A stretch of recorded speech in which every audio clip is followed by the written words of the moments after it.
As a student at Metropolitan Community College, you're part of something exceptional. You're part of a 40-year progression of excellence. You're part of the second largest institution of higher learning in Nebraska, part of a movement of emerging technology and dynamic partnerships with business and industry. You're part of an investment in this community to make it one of the best places to live and work in the nation. As a student at Metropolitan Community College, you're part of an exceptional opportunity.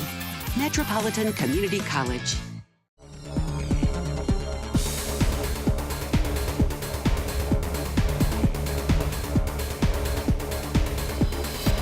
Greetings from the set of Metro and More at Metropolitan Community College, serving more than 50,000 students with over 120 programs at our 8 locations in the daytime, evening, weekends, or online.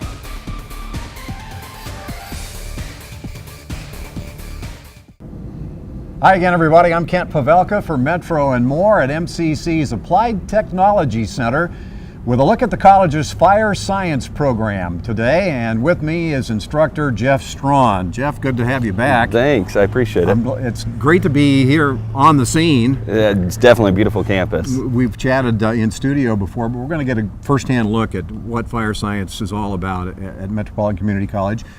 And that's my first question. What is fire science study all about here at MCC? Well, as we've talked about in the past, this program was really designed for anyone who would be interested in just starting out in the fire service, maybe volunteering in their local community, working full-time as a firefighter in one of the metropolitan cities, but also for those seasoned veterans who have all the basic training and now are looking to possibly take a promotional exam, look at other ways of advancing their career, so they come here for the fire science program classes as well. So we are north and, well, mainly north of the city, the ATC, Applied Technology Center. You've got classrooms here. Talk about the curriculum and where all the studying is done, because it's not just here, right? No, that's correct. So no, our curriculum is really based and recognized nationally by the National Fire Academy. So the curriculum includes everything from basic firefighting skills all the way up to advanced hazmat technician level courses. So the curriculum is taught here mainly at our Irvington ATC campus, spring, summer, and fall. And then in the winter, we're either at a South campus in South Omaha, or for example, this quarter we're hosting 4 classes at the Sarpy Center. So we do try to allow for firefighters or individuals from all 4 counties an opportunity to take the classes at one of the locations that Metro has. What is the, how many quarters to get the degree? What's the degree? It's a 2-year, it's a 2-year associate's degree in fire science technology. Depending on if the student was full-time or part-time, it really depends. It's about 100 hours for the degree itself. Mm-hmm. And is it a cohort program? Do you all begin in a group and go through together, or how's it work? Well, it's not designed to. It's open enrollment every quarter, but we do find that a number of students that start out in classes together actually continue on and graduate together. So it wasn't necessarily designed to do that, but I think because of the camaraderie most of the students have once they start taking these classes, they end up finishing together. There is a reason I've got this gear on. Because Mommy always asked me what I wanted to be, and I finally got to be a fireman. There you go. No, I'm going to have an opportunity to do what some of the students do, and there's a lot of stuff out here at the ATC. Talk a little bit. We've got trailers, we've got wrecked cars, we've got a big fire rig. Talk a little bit about what we're going to see. What we have here at this location is all of our outdoor props. So everything that you would see at a regional fire training academy, everything that you would see at a fire department, and more. So the 2 trailers, for example, we have a Class A burn unit, and then we have a search and rescue trailer that the students go through evolutions, making sure that they have the capabilities and the wherewithal to maintain their composure in a zero visibility environment, confined space environment. Then we have the vehicles that the students utilize. They cut apart with the jaws of life or hydraulic tools, very similar to what are used in the fire service today. And then we've got the roof props and we've got liquid propane props. What you'll be working on today is both the liquid propane props as well as the roof prop. The car fire simulator will have a BLEVE or a rail car simulator, and then you'll have you'll see the roof, the ventilation in action. So 2 years of study to get the degree. I'm sure a lot of potential students who might be interested are thinking, how much of that is classroom work versus being out here in gear and working, getting your hands dirty? Sure, no, that's a great question. A lot of students or prospective students call and ask us that when they take the tour. It's almost 50-50, depending on what quarters they start in. Now, winter, we're 100% classroom. The other 3 quarters, we do have a nice mix of both classroom and practical evolution. So overall, the 2-year degree, it's about 60% classroom, 40% practical applications. And in the winter, 100% classroom. 100% classroom in the winter. You know, obviously folks are well aware of what firefighters do and the dangerous profession that it is, but you alluded to it.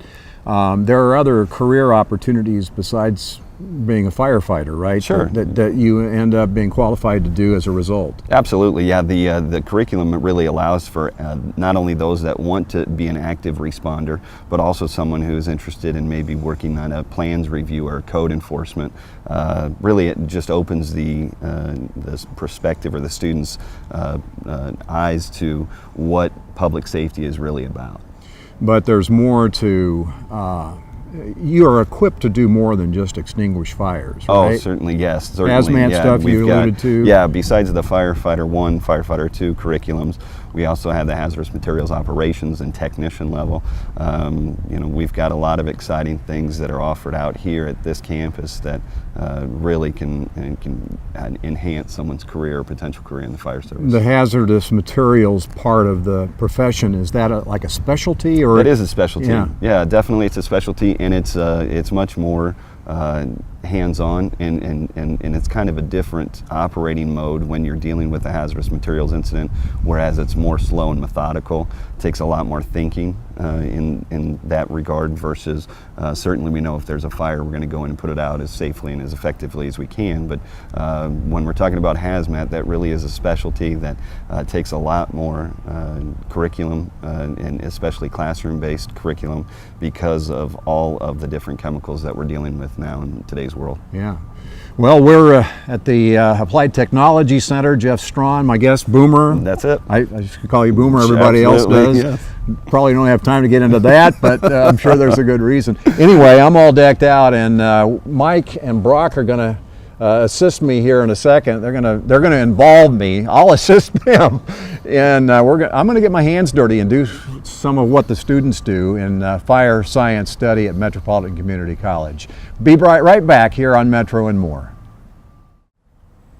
Metro and More at the Applied Technology Center. We're talking about fire science study at MCC with Jeff Strawn. Jeff, you've got me all decked out, properly suited and fitted and for safety.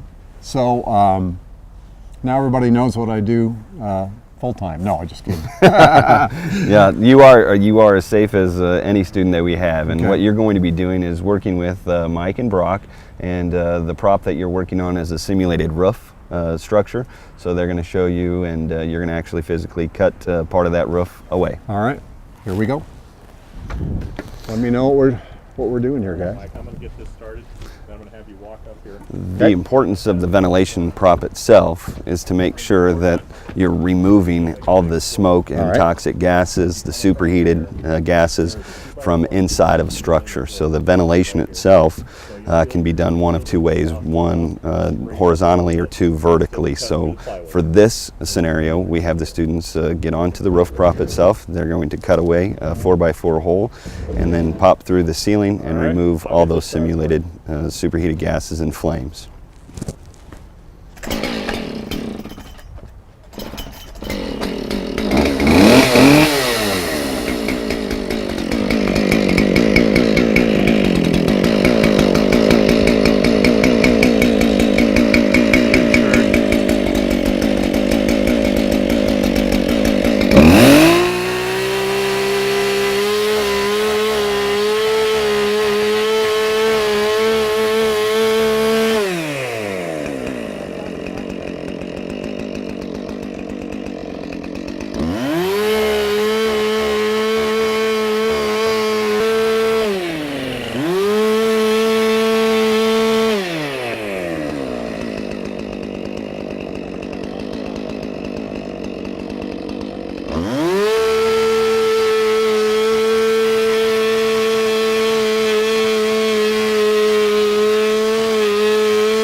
At the Applied Technology Center at Metropolitan Community College, Kent Pavelka, Jeff Strawn, fire science instructor. The ventilation, first of all, before I talk about that, I need to get a better fitting helmet, Jeff.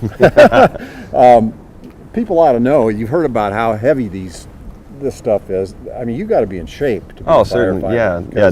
Crawling around on a roof like that with, what, 40 pounds of gear? Mm-hmm. Yeah, definitely. It's not only physical, but also mentally, because some of the challenges that you're going to experience and some of the things that you're going to see in the real world certainly are way outside of the norm.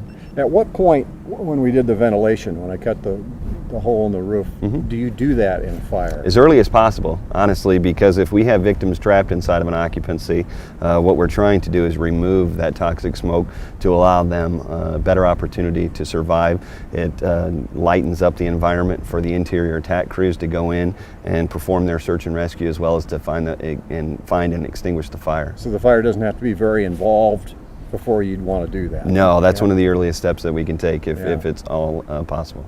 How many holes would you cut in it? Well, we start with one, and then if the interior crews aren't seeing any dramatic change inside the conditions inside the fire, then we can make that bigger or go to additional holes to cut in the roof. Getting a real first-hand look at what what students do in fire science at Metropolitan Community College here at the Applied Technology Center.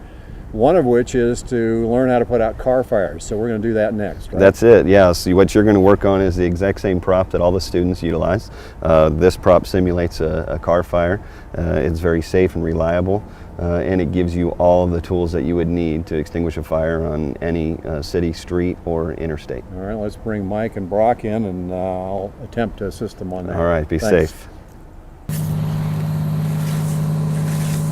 So what occurs when they have the vehicle fire simulation is the students actually approach the vehicle just like they would on any city street or any vehicle in the real world that was on fire. They approach it at an angle, and they come up, they open the engine compartment. 90% of the fires, unless of course it's suspicious in nature, typically start inside the engine compartment in a vehicle.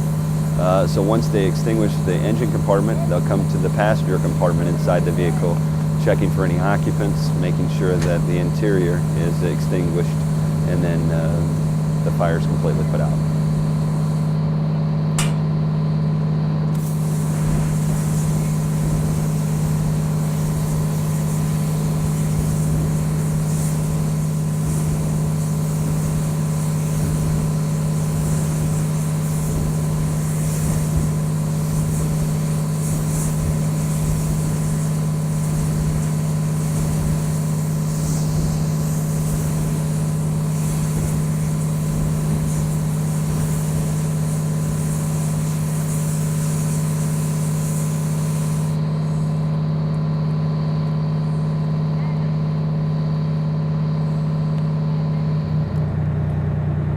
One hot car fire, Jeff. I'm just curious, how does the teaching process work, though, with students? I mean, obviously you've got the instructors, Mike and Brock, and a bunch more, but I mean, how do you teach somebody to do what they just did? Well, I think the reason that we are so successful is that on Wednesdays during the curriculum, at least one day a week, we spend nothing but classroom talking about the evolution, dry run through that evolution and kind of build that muscle memory. And then the following class, we would actually put that into practical application. So all the instructors work right alongside the students, and if we see something that needs to be corrected, we certainly can do that immediately.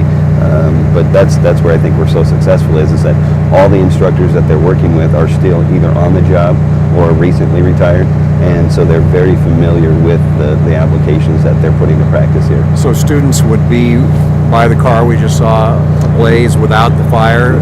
Students would be, yes, just exactly like you would see any other dry run. There are no active flames. They'll go through with a dry hose line. They'll work through the process to get that muscle memory built up to know exactly that really the only difference is in our simulated fires are the fact that there's actually the visible flame. But for the most part, the process is all the same, whether or not they see flame or not. All the props here make for a very unique program. I mean, talk a little bit Certainly. about that. Yeah, certainly. Not very many programs are equipped like this. No, we've certainly been very blessed and are thankful to the Board of Governors and to the taxpayers in the 4 counties, because these are really state-of-the-art props that very few fire departments, let alone community colleges, have the ability to purchase. So we're very thankful for that, but we do have state-of-the-art equipment. We've got the best instructors and the most economical price that you can pay for a degree. Real life education here at Fire Science at Metropolitan Community College, this has become kind of a community resource. I mean, yeah. Fire departments come out here to train. Oh yeah, definitely. So we have a number of students that come obviously to the program, but then we also have tremendous working relationships with area fire departments. Most of the fire departments in the Ford County area are volunteers, so there's limited resources there.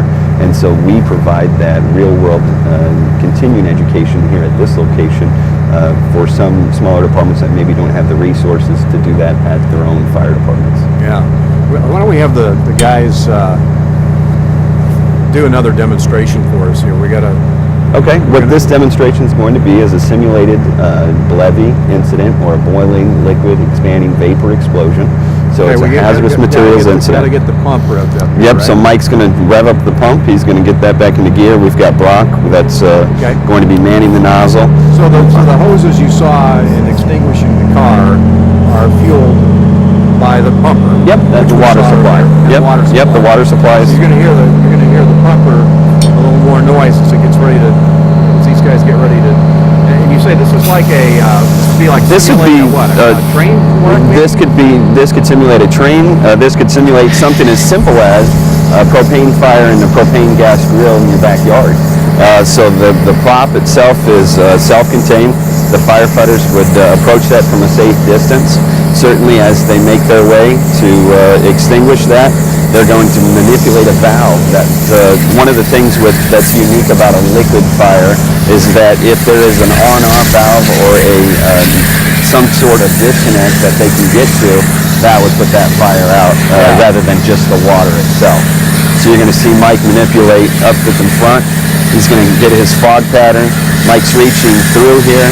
There's a valve that he manipulates, and that turns that gas supply off, and now the fire's extinguished. They safely back away from the incident, and that's as real as that's going to ever get. Yeah, that's a good analogy, like the gas grill in the backyard. I mean, it looks like it, and everybody can relate to the hose that feeds the grill.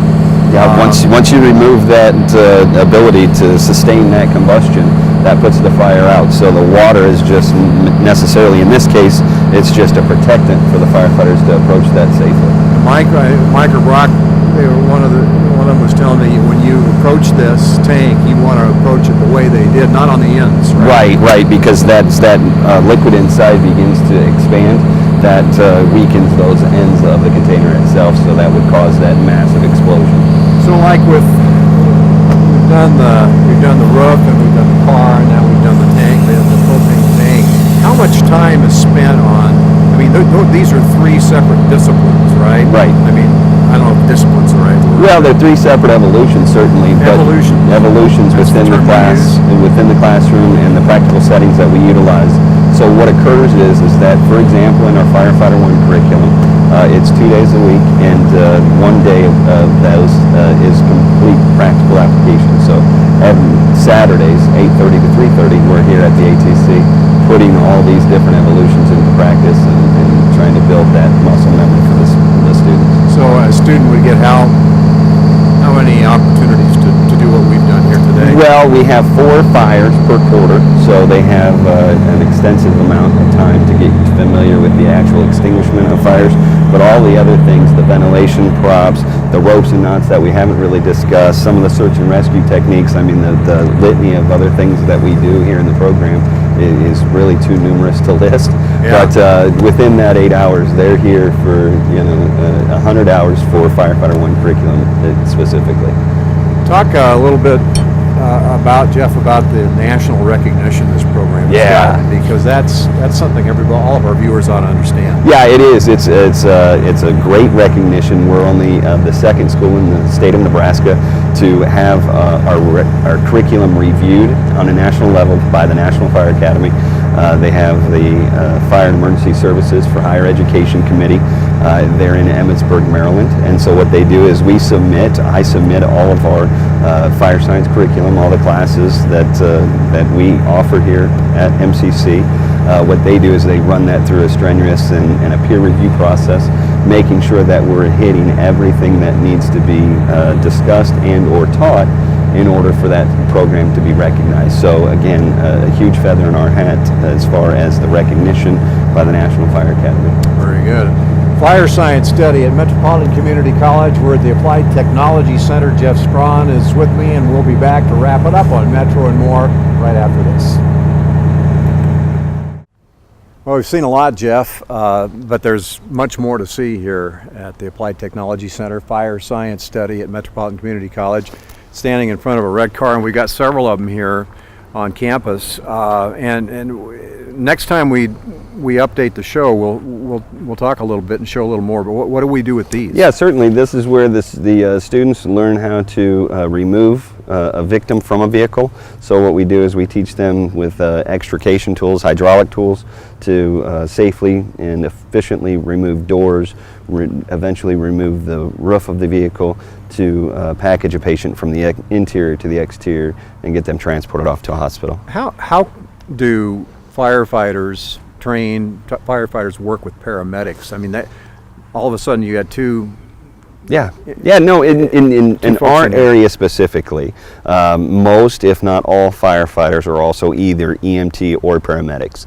So they have the same training, knowledge, and experience as others. So they do both roles within their own community. So they're not only extinguishing fires, going to car accidents, cutting people out of vehicles, but they're also handling, the slips, trips, and falls, and chest pains and the diabetic reaction. So really is, when we talk about the emergency first responder or the fire science technology students that we have, really it's a larger component of the whole emergency response in their community. You bet.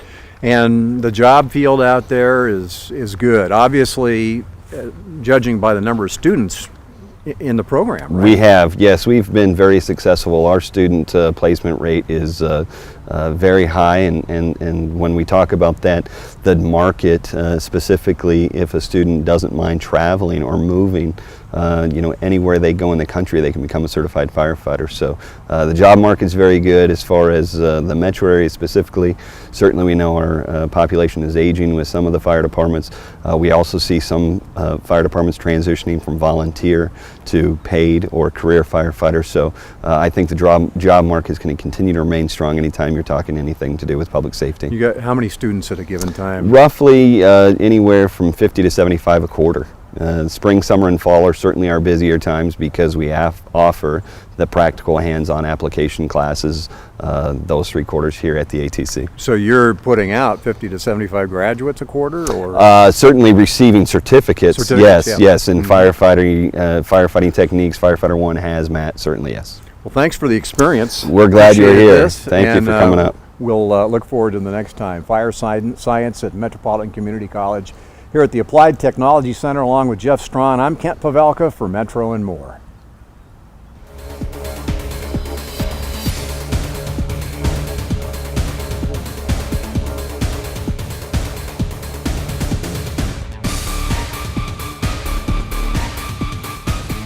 This has been a MetroVision production produced by Metropolitan Community College.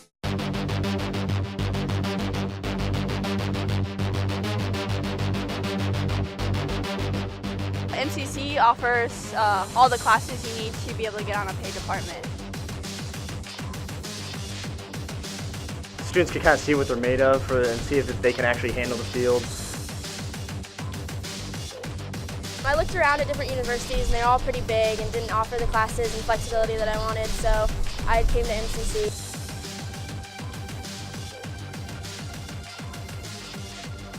It's really hands-on, and I think I learned well with being able to see stuff rather than just have a professor talk to me. The curriculum includes everything from the introduction to fire prevention and fire protection systems all the way through Firefighter 1, Firefighter 2, Hazmat Technician. So anyone who is interested in becoming a firefighter, anyone who's interested in the fire protection industry, working for a fire alarm company, installing fire alarm systems, installing sprinkler systems, the curriculum really does cover everything within the fire protection realm. Right now I want to get a full-time job as a paramedic on a fire company. Metro has given me every opportunity to take classes and helping me with these goals. Our facilities are top-notch. We have a Class A live burn unit. We have liquid propane props. So the training really is world-class. Everything that they get here at the school are exactly what they'll experience in the real world at whatever fire department they choose to go to. All the guys are great with working with students. Boomer especially is a great teacher, and you got the guys that just know a lot about it. Terry and all the guys know a lot about hazmat, kind of give you a taste of everything. I like how they get to know you one-on-one, they know your name, and you're not just another student in their class. I'm the only full-time faculty in the fire science program, so I have wonderful adjunct instructors that are still on the job. Some are retired from the fire service, as I am. But I think the proudest is for those individuals to get off work at the fire department, come right here and share their knowledge with the students that we're trying to get to their goal of becoming a firefighter. Education's huge. With how many people there are out there going for the same jobs, education qualifies you more for the jobs rather than the other person. I think anytime you're talking with public safety, the outlook for job positions that are going to be needed are continuing to grow. Just with any other industry or trade, you see the aging workforce, you see that individuals who have maybe served 20, 25 years, now those individuals need to get replaced, and what we're providing is for those individuals that come here to get that real world experience, to get that real world education, the hands-on opportunities, and be able to fulfill that role as an emergency responder right away when they're hired.